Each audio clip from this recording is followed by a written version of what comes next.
Welcome to the Coro Fellows Program in Public Affairs webinar for college and university professionals. My name is Shauna Love. I am the National Recruitment Manager for Coro, and I'd like to introduce you to the rest of the team. And in just a moment here, you will see everyone's faces. So if we can go around and introduce ourselves, we have recruiters from each of the Coro centers, and one of our recruiters is actually also a program director. So if you would go around and just say your name, your role, and what center you represent. My name is Michael Applegate. I'm here in LA. I'm the recruiter for Los Angeles, but also the entire Southern California and Southwestern region. And I'm excited that you're all on today. Thank you. Hi, I'm Stefania Hoffman, and I am at the St. Louis Center, and I do recruitment as well as some program management with the Coro Fellows here in the city. Thank you for having me today. Hi, I'm Michael Sider-Rose, and I work at the Coro Center in Pittsburgh, and our catchment area is East Coast, except for the New York City area.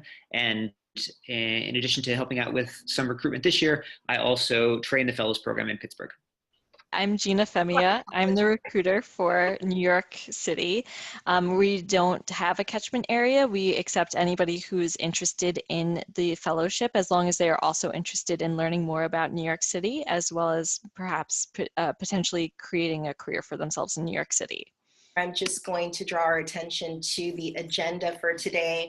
Now that we've all introduced ourselves, we're going to talk about various parts of the Fellows Program, starting with the different components of the Fellows Program. We're going to talk about what we look for in a candidate, how the application process and timeline rolls out. We're talking about also the benefits of the program for the participants while they're in it, and also the benefits of having been a fellow and going into the alumni network. We're going to end this with a quick Q&A for about 15 minutes. Anyone who's online with us will have an opportunity to ask questions if we haven't already covered that information. We've set up the Q&A for this webinar so that you can type in your questions at any time, and then we will cover them at the end. So that's our agenda. Quickly, a couple of our recruiters talked about their catchment areas, and for some of you, you might be wondering already what that means. Each one of the centers will accept applications from applicants anywhere in the country. However, when applicants fill out the online interest form or their application and they say, you know, I'm really not sure which one of the centers I'd like to do the Fellows Program at, when they're unsure, then we allocate them to the closest center in a geographic territory. And so the slide that you're looking at right now breaks down all the different geographic territories for each one of the centers.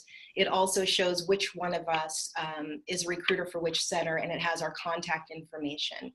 There's a lot of information on this slide, so I'm happy to put this up again at the end and leave it up for a while so that if you want to copy anything down or take a picture of it, you can. We'll also be sending out emails after and posting this information to YouTube, so this will be available to you in other ways as well.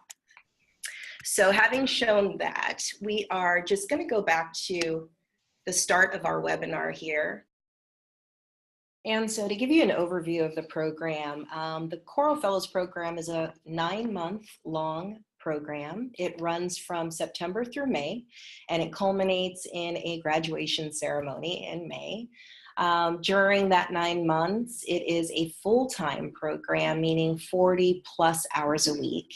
And I say 40 plus because between the commute time to and from the center for seminars and to and from their placements, and we'll talk a little bit more about seminar and placements in the next segment, between that and the various projects that the fellows will be working on, it could potentially take them over the 40-hour-a-week time commitment, particularly depending on where their placements are and how they work together in their teams on their projects. If they work efficiently and effectively, obviously it will take them less time, but they are 12 people who are getting to know each other and learning how to work together. So oftentimes, especially in the beginning, it takes a little bit longer for them to coordinate their efforts.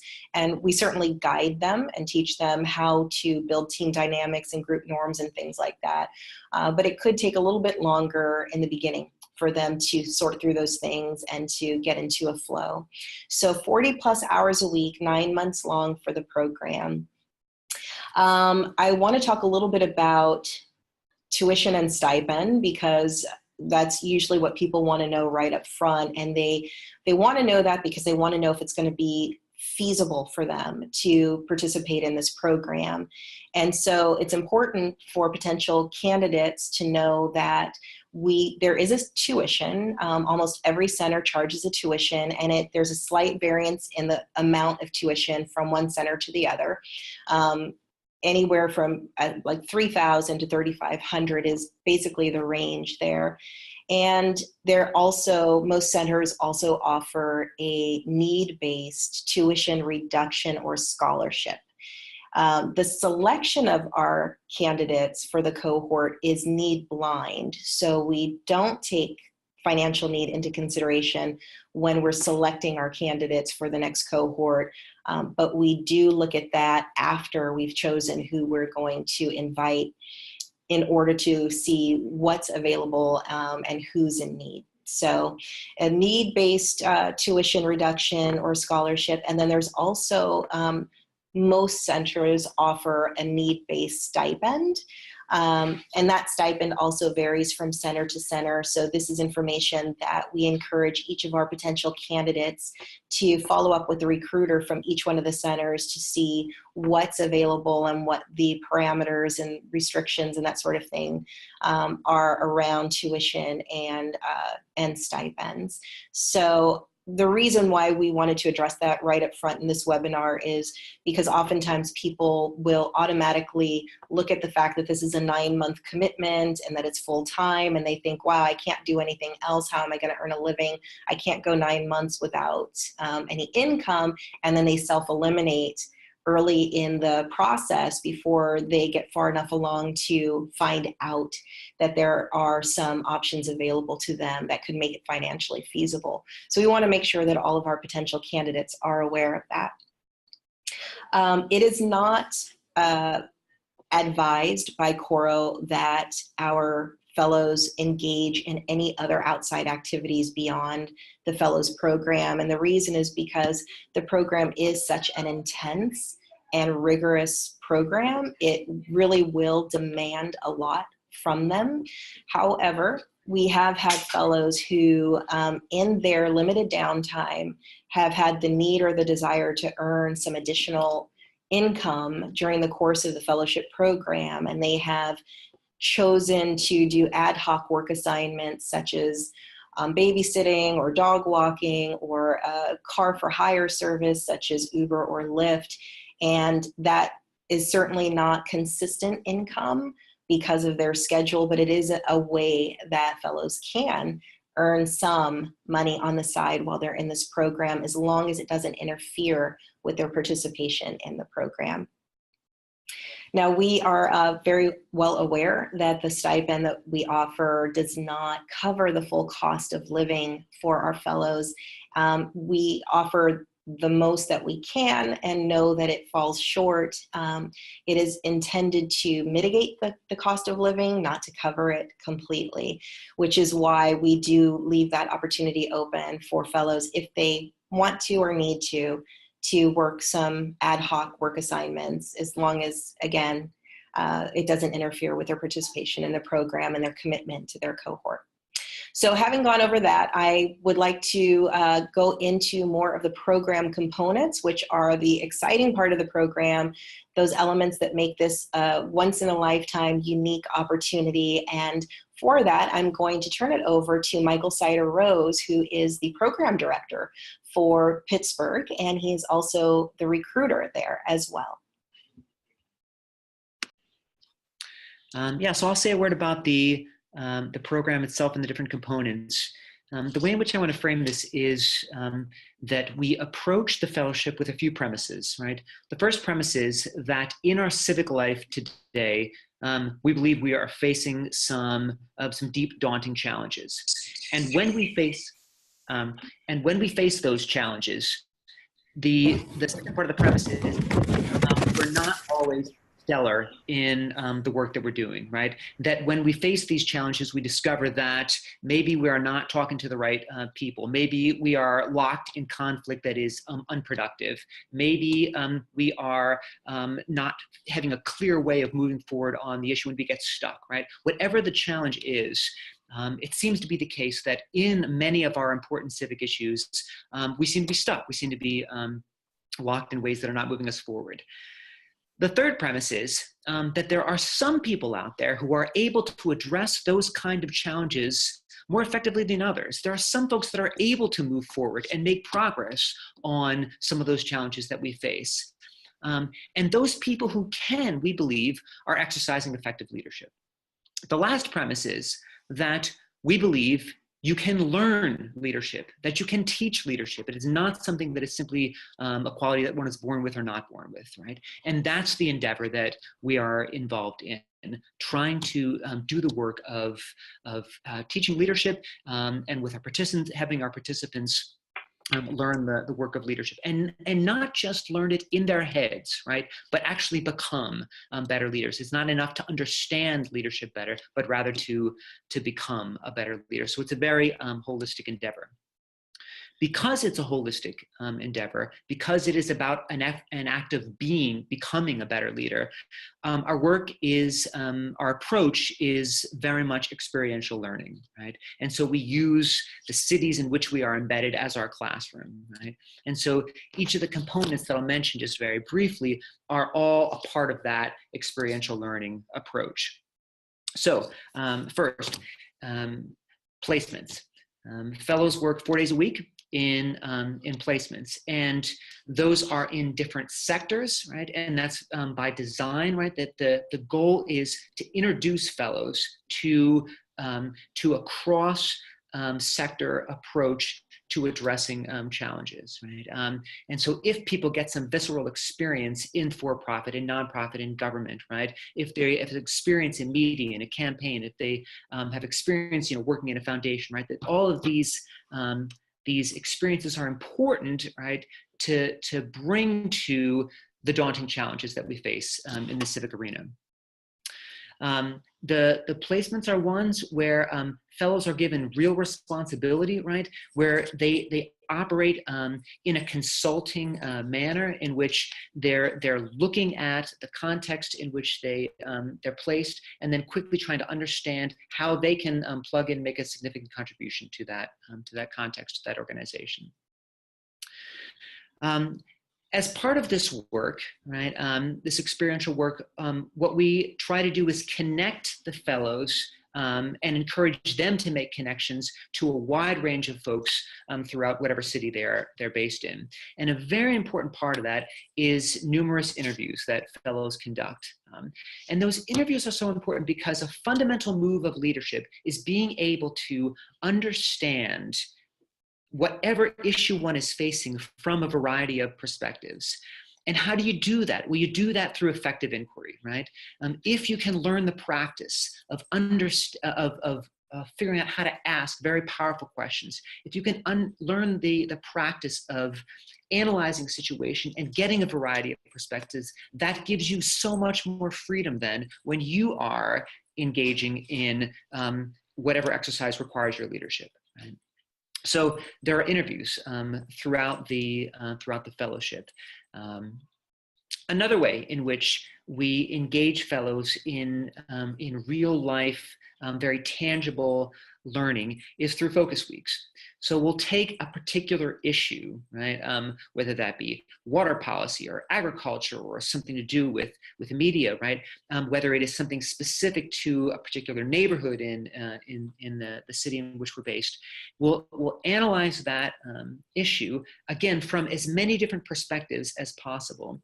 And when we're doing this work, our approach is that it is very participant-centered, right? That the participants are charged with with creating their own learning. They're charged with defining what are the outcomes going to be for an interview. They're charged with defining what the outcomes may be for a particular focus week, designing the meetings that will take place. All of that work is important in the move of leadership, right? So focus weeks are another component. And still another component are seminars, so that they're 4 days a week at their placements, and then 1 day a week at seminar. And seminar is a place where we step back from all of the experiential learning that is taking place with the fellows, and then try to help them make sense of what it is that they're learning, right? Seminar is a place where we provide a variety of tools to help the fellows approach the challenges that they're facing, whether at their placement or at a focus week or some other component of the program. So we provide tools, we provide a space to reflect thoughtfully on what's happening in the fellowship as a whole, and we provide a place where the 12 people who are a part of the cohort can come together and learn from one another. And that leads me to the last component, namely cohort learning, right? It is not an accident that there are 12 people that are working together in this fellowship. And it's so important because they learn from one another, right? They learn from one another by struggling with one another, right? And it becomes, their little cohort becomes the microcosm of larger organizations and systems in which they will work. If they can practice effective inquiry within their cohort, if they can practice effective listening in their cohort, if they can practice ways of speaking honestly and respectfully and civilly to one another, right? If they can learn that in the cohort, right, then they can take that out into larger and larger systems. And our goal is to help the fellows to understand themselves and what their strengths are, what their triggers are, understand themselves well enough so that when they encounter situations that require their leadership, they will be able to bring their best self forward. Once they understand themselves well enough, that gives them the ability to go out into the world and make progress on whatever issue is important to them, and to understand the different levels of systems that they will encounter. So that system analysis, understanding what a community, what's happening within a community or an organization or a city or beyond, that systems analysis is another important part that is spread throughout each of the components of the fellowship. So that's a quick overview. Thank you for that, Michael. That was very in-depth and thorough. And if I may to that, I just want to add just a logistical component of how the 9 months is spread out and what periods of time they're spending doing what. So for the placement cycle, there are usually anywhere, depending on the center, anywhere from 5 to perhaps 7 different placements.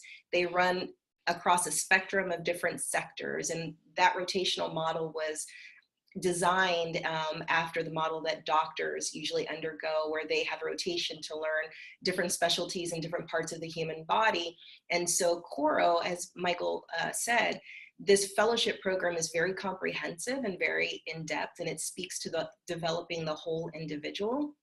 And so we've adopted that model of the rotations, and we rotate our fellows through different parts of society at large. So they will usually have a placement in a government agency, in a for-profit business, a nonprofit business, a political campaign.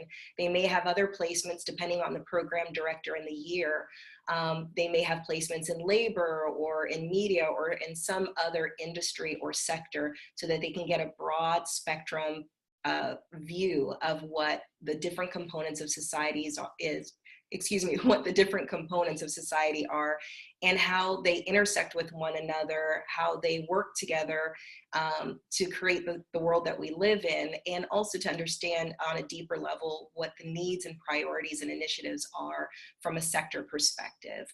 When we arrange the placements for our fellows, we often ask our fellows placement hosts, which is the organization that will host the fellow, to not just set up an internship, and the placements are very distinct from internships, which is why we don't call them that. And they're distinct in the fact that the projects that the fellows work on are typically much more substantial than the projects that they would have an opportunity to work on if they were just doing an internship.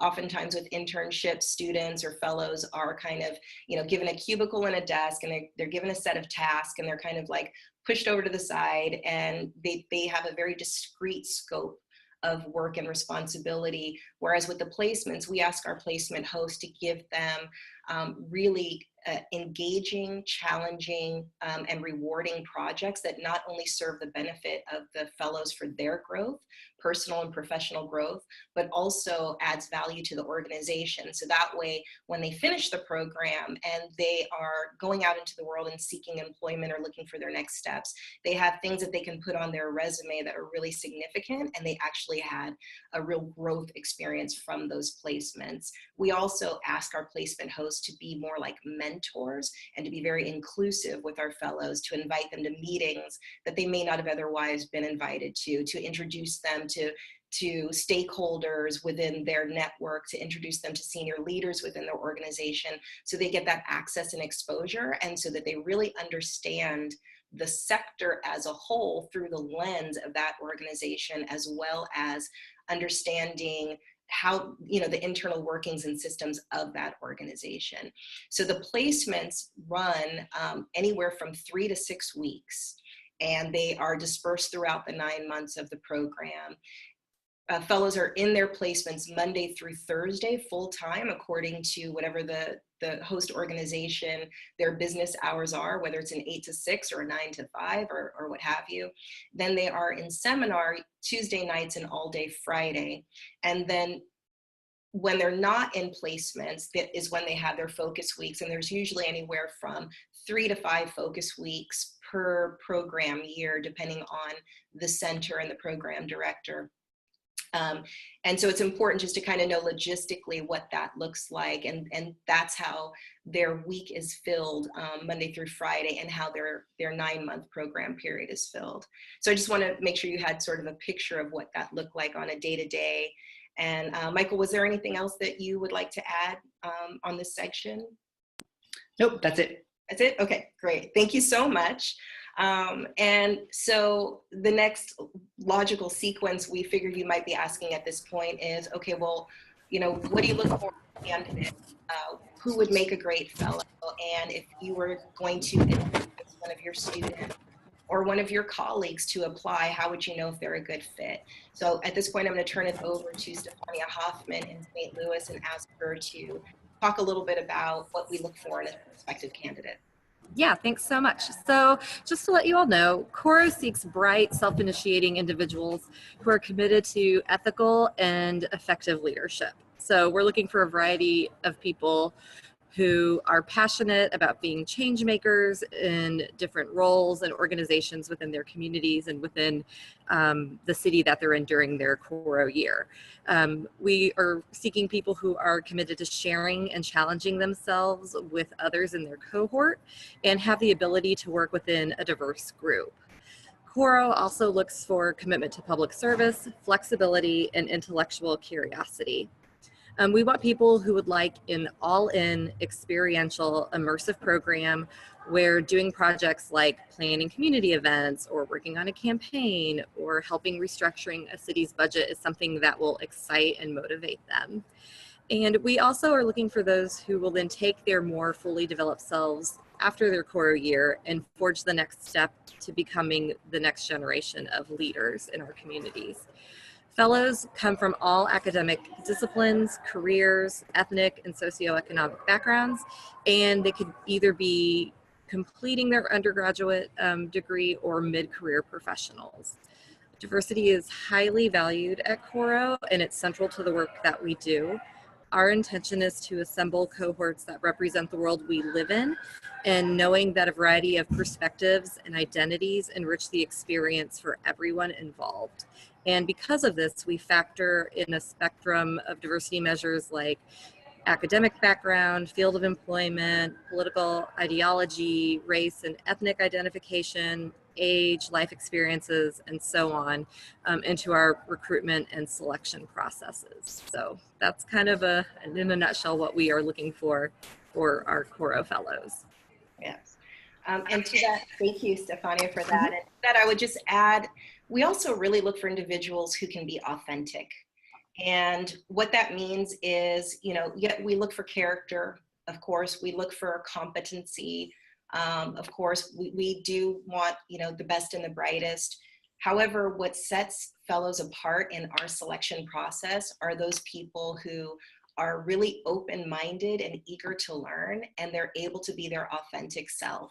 So if somebody applies to this program and they say, you know what, I don't really know myself that well, but I feel a calling to be a leader. I feel a passion to do good in the world. I want to be effective, and I have this hunger in me, and they can articulate that in a compelling and persuasive way. Those are the kind of things that set people apart. It's just, even if you're not entirely clear what your future holds or what your career aspirations are, this program is still potentially a really good fit. So it's important that people know that we're not looking for the average person who fits inside of a box and knows how to, say the things that they think that other people want to hear, but that they're savvy enough to know how to write compelling essays on their application. They're savvy enough and confident enough, to present themselves publicly well, and to be able to articulate to, a complete stranger during their interview who they are and what they're about, and where they want to go or where they think they want to go. But they don't have to have it all figured out. They just have to be real about, about where they're at and what they hope to get from this program. I also just want to add that the only requirement for this program is completion of an undergrad degree. It does not matter what the academic background is. It doesn't matter what their future career aspirations are. Of course, we prefer, people who want to do good in the world on an organizational or societal or governmental level, which is, falls under the broad umbrella of public affairs, right? However, it doesn't matter if their background is in environmental science or political science. If they can present themselves and present a compelling case, they have a chance of getting in this program, benefiting from the program, and contributing in a significant way to this program. So please encourage all of your students who think that they might be interested to at least throw their hat in the ring, put in their application, and go through this process as far as they can, because there's benefit and growth even just going through the application and selection process. So now we're going to talk a little bit about, what the fellows benefit, how they benefit from being in the program, and how they benefit post-program as alumni. And our recruiter in New York, Gina Femia, is going to cover this segment of our presentation. Hello, everybody. So we have a nationwide alumni network of approximately 10,000 alumni from each of our 5 centers. So no matter what program our fellows go through, they are connected to this network. Alumni are active in a broad spectrum of Coro activities, ranging from recruitment and selection to serving as placement hosts, interview guests, and supporting our fundraising efforts. While Coro does not have a formal job placement service, once a fellow graduates, they have the opportunity to utilize the network in order to advance their professional goals. If fellows are looking for a job, alumni and Coro staff are available to help guide them. In many instances, Coro fellows are offered permanent positions through their placements. If fellows plan to go to graduate school after the fellows program, there are several colleges and universities that are willing to negotiate credit and or provide scholarship opportunities towards a master's degree for the completion of the program. We currently have partnerships with Carnegie Mellon, Case Western, CUNY Baruch, Mills College, Washington University in St. Louis, the New School, UCLA, and the University of San Francisco and the University of Pittsburgh. And on a personal level, I can share that the Alumni Network Network truly does everything in its power to help fellows succeed, both during the program and especially beyond. I get to watch alumni as they embark on exciting adventures and become leaders across every sector. I get to work with alumni as a recruiter, and I can tell you they're always excited to spread the word about this program and work closely with me on events. They are the program's greatest ambassadors and a great testament to the value of this program. Yes, indeed. Thank you, Gina, for covering that so well. And I think I also would like to just add a couple of comments about our alumni, just to echo and reiterate what Gina said. We have some of the most committed, passionate, involved alumni that I've seen from any program or any organization. And I think all of us can attest as recruiters how much we depend on our partnership with alumni, and how eagerly and graciously they are willing to partner with us and contribute in a number of different ways. I often use our alumni testimonials to recruit, because there's really nothing like hearing from one of our alums, somebody who's lived this experience, about how it impacted them. One of the things that we haven't really talked about right now or so far is, the Coro program is, yes, it's leadership development, and yes, you walk away with a lot of tools and frameworks and concepts and competencies and experience, and it's all embedded in the program. But overall, the experience is absolutely transformative for the majority of the people that go through this program. It transforms who they are, and that's by design. It's intentional. We want to transform individuals who will then go out in the world and transform whatever environments they find themselves in, from their families to their neighborhoods to their workplace to governments. And most of the alumni that I have talked to have given me feedback like, Shauna, I recently had an alum say, there has not been a day of my life in the last 10 years that I have not used my Coro training. And that's one of the most powerful testimonials and statements that I've heard so far. I also had an opportunity to meet with State Senator Holly J. Mitchell from California a few months ago, and she was the keynote speaker at a recruitment event that I did in Governor Jerry Brown's office. And one of the things that she said to our audience of about 70 attendees, she said, my Coro year was the most impactful year of my life, even more than my first year in the state legislature. So that's the kind of impact that this program has. And that's why our alumni are so enthusiastic and willing to help us recruit more people, because they want other people to have that experience that they had, that was so meaningful to them.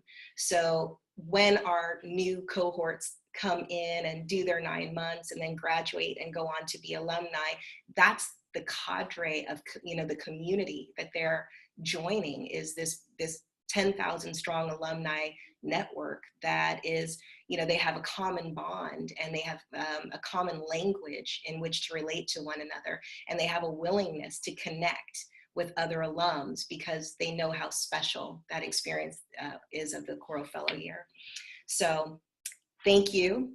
Let's talk about the application process and timeline. I'm going to turn this over to Michael Applegate in Los Angeles to cover the details. Thank you. Sure. Thank you, Shauna. So we're all speaking to you now because the application is right around the corner. January 17th is the deadline this year to apply. And so this is our busiest time of the year speaking with recruits. And it's where we could really use your help as university partners to help us identify the strong students on campus and within your alumni networks who would make good candidates for the program. So the process and the timeline from here is that they apply January 17th, and then each Coro Center reviews those applications. And the applications are broken up by preference of the applicant themselves. So we take high priority into where they want to be, because this isn't just where they're going to be for the next 9 months. They're choosing right now where they want to build their network of collaborators, of mentors for the next 5, 10, 15 years. However far in advance they can see and plan, because they're meeting hundreds of people throughout this process. And so we ask them to let us know which center they want to apply. And we do this a couple times throughout the application process because it's such a serious decision. First, on our online interest form, which is what we share around now during this process to be able to stay in touch with those folks. And then again on the application, they can specify there. And so if a person chooses to apply in LA, I'll receive their application first. If they choose to apply to New York, the application will go straight to New York, and so forth. So then each center reviews those applications, and we choose our top candidates to invite to a full day interview. So applicants will be notified in February if they're invited to this interview. The interview happens in March.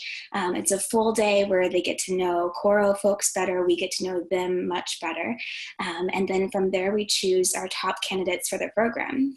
So applicants should know in April if they've been invited to join us as a cohort member. Then they have the full summer to really get ready and wrap their head around what they're getting ready to jump into. And the program begins in September and then lasts a full 9 months from there. Great. Thank you, Michael. And I apologize for skipping over your part there. So at this point, I notice we do have a few online participants. I'd like to open this up to question and answer. I don't see any open questions, so I would like to just invite those of you who are watching from remote areas, if you have any questions, please submit them, and we'll be keeping an eye here for the next moment or two for any incoming questions. While we're waiting for incoming questions, I'd just like to look back to my recruiters once more and say, do you have any final thoughts that you would like to share? Have we covered it pretty comprehensively? I think so. We really have. So I'm going to look again to see if we have any questions. And so, okay, if there are no questions from our audience, I just want to thank everyone for participating. And I really want to impress upon you, if I haven't already, if we as a team haven't already, what a wonderful experience the Coro Fellows program is. It's a once-in-a-lifetime opportunity that is transformative and impactful and has lasting lifelong effect. We encourage you to spread the word to your students and to your colleagues. We actually would invite you and request that you help become like recruitment ambassadors for us to spread the word throughout your networks. Most of us will be following up with an email to all of the individuals that we invited. We can send you some collateral that you can then share out and distribute if you are willing. And we will also be posting this video to the Coro YouTube channel so that you can refer other people to it and come back and reference it for your own edification as well. So again, I am Shauna Love, the National Recruitment Manager for Coro. I also recruit for Coro Northern California, and I would just invite my team to say their final goodbyes if you'd like. Thank you so much. Thank you. We really appreciate it. Yes, thank you. And keep encouraging those students that you interact with to apply. All right, thank you so much. And this concludes our webinar.